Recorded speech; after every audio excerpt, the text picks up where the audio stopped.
What's going on, everybody? This is dkdynamite, and tonight we're going to be covering a secret about Cold War you guys didn't know, a huge list of upcoming Year 2 packs, and some other real spicy updates. Definitely stay tuned. But before we jump into that, be sure to hit that subscribe button down below, drop a like, and make sure your notifications on to stay up to date with everything going on in Cold War Year 2, Warzone, Vanguard, and any other future Call of Duties as well. As another reminder, from now until Monday the 14th, you can save 30% off any order over at gfuel.com when you use code DYNAMITE, and don't forget, about twice a month, my code gets boosted from 10% to 30%, just an FYI for those out there that do get cracked on G Fuel. And in the background, enjoy a really nice Nuke gameplay here on Zoo, one of my favorite maps, if not my favorite, here in Cold War multiplayer. And at this point, I'm like, alright guys, I think I have to retire the Vargo 52. I've gotten 3 nukes with it. I've been using it quite a bit over the last couple of weeks, so I apologize if you're like, why are you using the same weapon in every gameplay? I promise I'll use something different for my next video. But still a great gameplay nonetheless, and I'm really looking forward to any other DLC weapons that do release in the future, as we're going to discuss.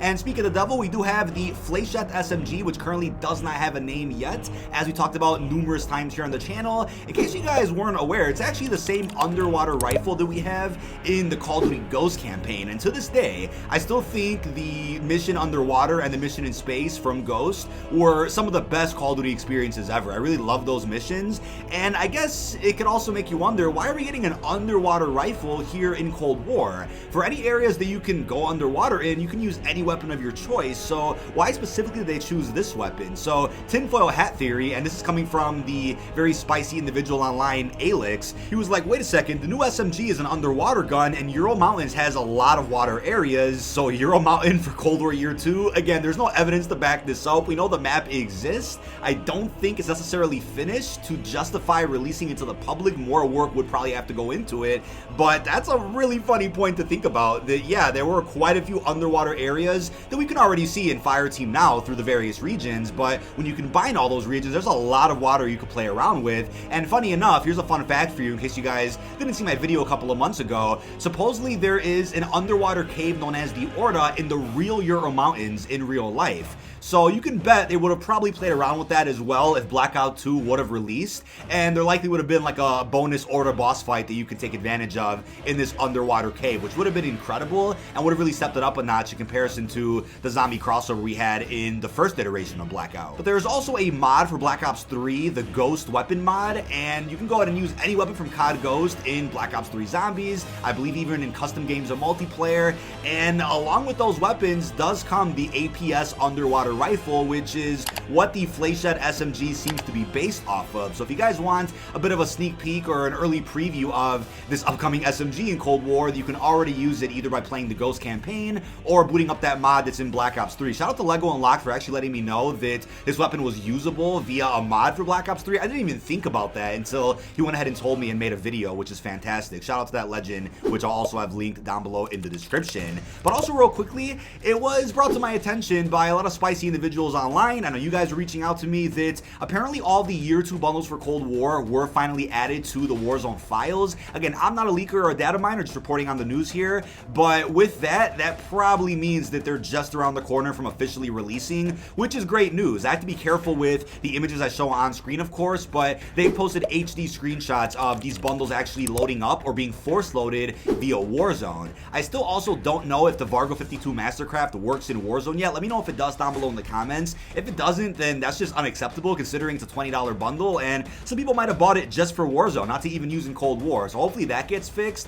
But considering the Vargo Mastercraft wasn't working properly in Battle Royale, I'm like, okay, that kind of makes sense considering the bundles weren't really added to Warzone yet. Nothing was really ready to go on the Raven side, but it looks like Raven is finally catching up to getting some of that Year 2 content ported over. So we also have an image here of some upcoming charms that'll be featured in some Year 2 bundles, whether it's the bundles that we already know about with the HD images that I've showed you guys, or if it's bundles even beyond what we know of right now with the first batch. We have some cool looking charms here. A guy holding a pencil. We got a funny looking mask there with bunny ears. We have an old fashioned with a cigar, perfect for the Hudson bundle. We have some other weird object there. The Kitsune mask, which is badass. The infamous telephone booth from D Machina, Cold War Zombies, and some other really cool charms. There's an Egyptian statue, a film reel. So I'm looking forward to that. I mean, Treyarch just puts in so much great attention to detail into their cosmetics, and everything always makes sense, everything always releases with a purpose, or has type of meaning, even if it's not canon to the story, it still has its own meaning that I think entices people to actually want to buy some of these packs.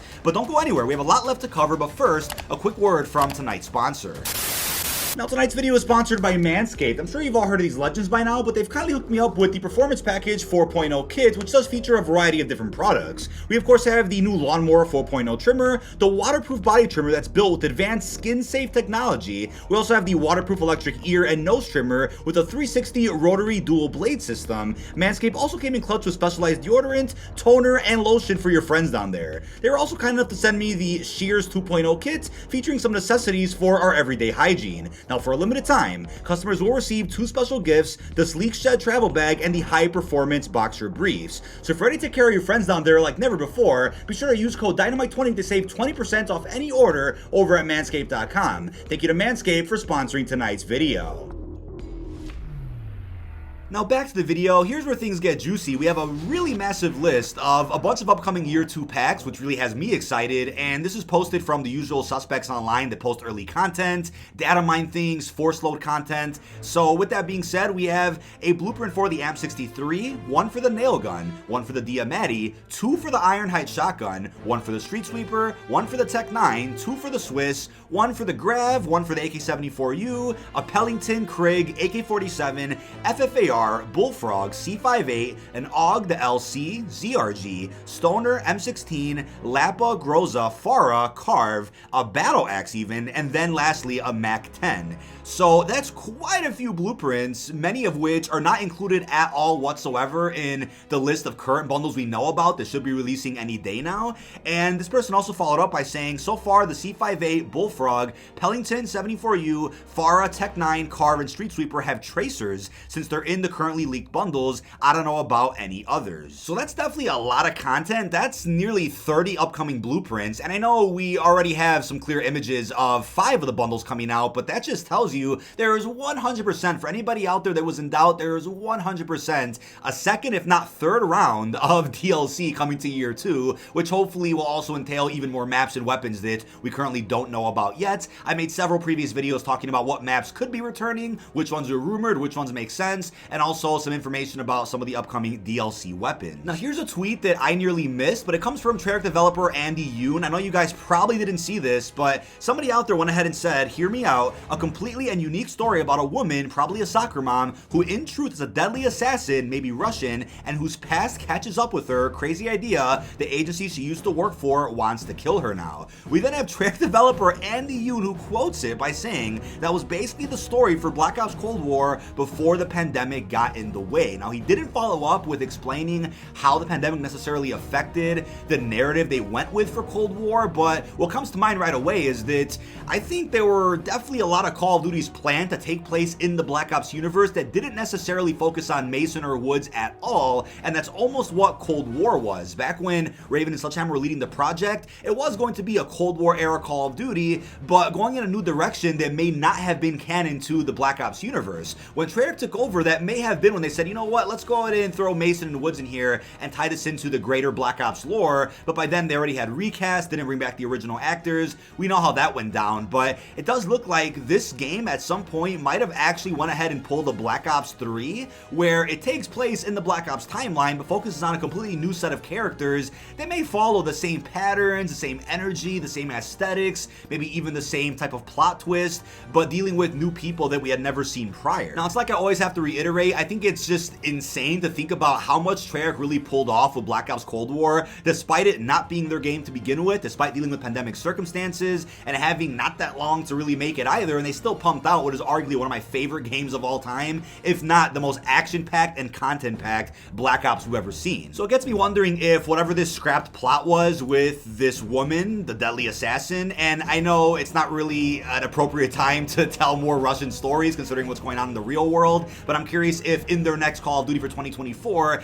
it picks up where Cold War left off, dealing with the arcs of Adler, Stitch, Mason Woods, the crew, and maybe even could tie into some type of really cool narrative like this, like he suggested on Twitter, which I think would actually turn out to be a fairly solid Black Ops experience. Now, Andy Yoon, the legend that we just talked about, also went ahead and quoted the tweet from Treyarch where they talk about the positions they're hiring for, and he says, "We need your help with all the super exciting things that we can't talk about yet." I can't help but think that this is not only referencing COD 2024, whenever their next Black Ops game is, but also all the other rumored projects that we've been talking about for the last couple of days, right? That standalone Zombies project that we went more in depth about last night, the supposed free-to-play game from Sledgehammer that features building, Treyarch's also supposedly helping out with that. So they're trying to fill these positions. I know there was a report from the press, I think last week, that mentioned that Activision is having a hard time keeping talent, keeping developers, keeping workers. People are dropping like flies or moving on to other studios or getting fed up with the way that the culture is behind the scenes. So I get it. They need more manpower, and let's see what happens in the next year and a half. I'm really curious what else Treyarch does have up their sleeve. But also, as a follow-up to yesterday's Zombies video, I know it's been a minute since I posted some Zombies content, but yesterday I put out a video talking about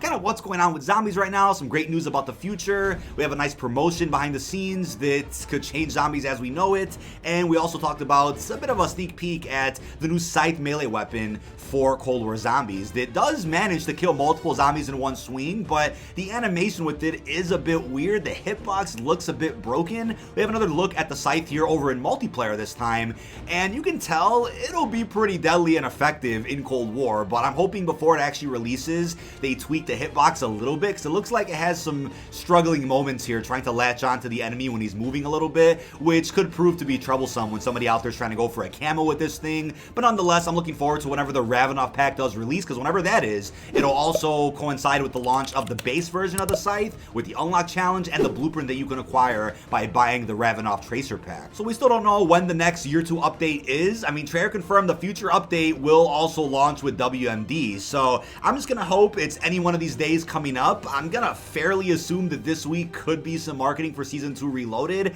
and I think that would also be a good time to just drop some more Cold War content. Hopefully it's not every single Friday when they end up dropping some Year 2 DLC, because that would kind of conflict with my schedule for the podcast, but whatever, we'll have to work around things and figure everything out. But nonetheless, really excited about everything coming out into this game. Now we also have an update from gaming scooper Tom Henderson, who claimed that Warzone Mobile is codenamed Project Megalon, and he was going to do a report on it as he's seen some footage, but since it's already out there now, the game looks pretty impressive for a mobile title, but of course, don't be expecting insane graphics and whatnot. We have other scoopers out there in the industry that I've also claimed both Verdansk and Rebirth will be featured in Warzone Mobile, and I guess that can scratch the itch for those out there that really want Verdansk to come back to Warzone. I can't believe we're already talking about that. I mean, Caldera hasn't been out for that long, and it's already not it for so many people, to the point where they'd rather go back to Verdansk. I can't believe we're talking about that, but I think it's fair if those maps do return into Warzone Mobile. And the reason I even mentioned Rebirth is because we're apparently about to get a massive change to the map relatively soon,